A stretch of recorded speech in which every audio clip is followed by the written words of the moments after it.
чорабинии тантанавӣ бахшида ба маросими савгандёткунии курсантони соли якуми таҳсили 2023 факултети чоруми Академияи Вазорати корҳои дохилӣ ки бо иштироки роҳбарияти академия, мақомоти корҳои дохилии вилояти Суғд, ҳайати омӯзгорон, курсантони 5 зинаи таҳсилот ва волидони курсантони соли аввал рӯзи 1 ноябр баргузор гашт бо сафороӣ ва сароидани суруди миллӣ оғоз ёфт. Сардори факултет ҳайати меҳмононро барои ташрифашон ба ин боргоҳи таълимӣ хайрамақдам гуфт.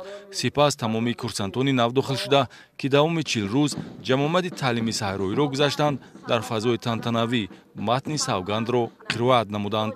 ҳангоми қабул шудан ба ҳайси корманди милитсия барои ҳар як номзад, қабули ин ваъдаи тантанавӣ яъне савганд муҳим ва ҳатмӣ мебошад. Чунин маросимҳо дар муассисаҳои таълимии Вазорати корҳои дохилӣ бо як шукӯҳу шаҳмати хоса баргузор карда мешаванд. матни савганди ҳайати қаторӣ ва роҳбарикунандаи мақомоти корҳои дохилӣ 30 январи соли 1995 бо фармони президенти ҷумҳурии Тоҷикистон таҳти рақами 167 тасдиқ гардидааст.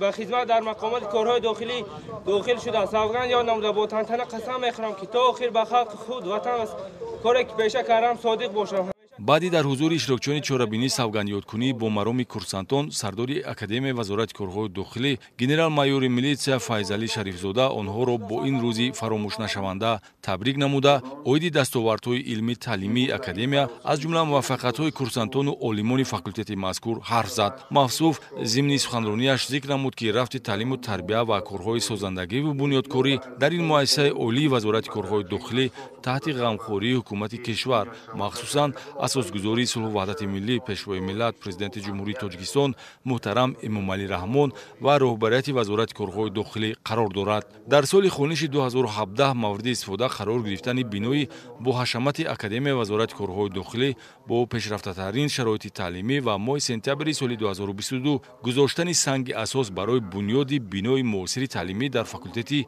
чоруми Академияи Вазорати корҳои дохилӣ ин гуфтаҳоро тасдиқ менамояд. дар чорабинӣ ҳамчунин муовини якуми сардори раёсати Вазорати корҳои дохилӣ дар вилояти Суғд генерал-майёри милитсия Рустам Шафизода суханронӣ намуда зикр дошт, ки тайёр намудани кадрҳои баландихтисоси соҳаи ҳуқуқшиносӣ дар самтҳои тафтишот, оперативӣ, криминалистика ва хизмат дар ин муассисаи олии кишвар хуб ба роҳ монда шудааст ва ҳамасола садҳо нафар ҷавонон соҳиб маълумот гашта барои фаъолият дар мақомотҳои ҳифзи ҳуқуқи мамлакат сафарбар мешаванд.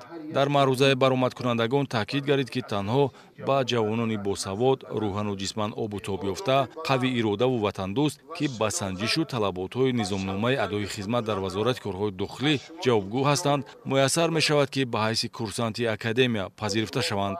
дар қисмати дуввуми чорабинӣ аз ҷониби курсантони соли аввал машқҳои тактикӣ, аз ҷумла сафорроии низомӣ, муҳорибаи тан ба тан, истифодаи воситаҳои махсус, парокандакунии эътирозгарон, безараргардонии бетартибиҳои оммавӣ ва дигар усулҳои ҳарбӣ низомӣ, ки онҳо дар ҷамомади таълими саҳроӣ омӯхтанд, намоиш дода шуд. раҳном ибрат гирифта барои боло бурдани обрӯи иътибори ватани азизамон кору пайкор намоед.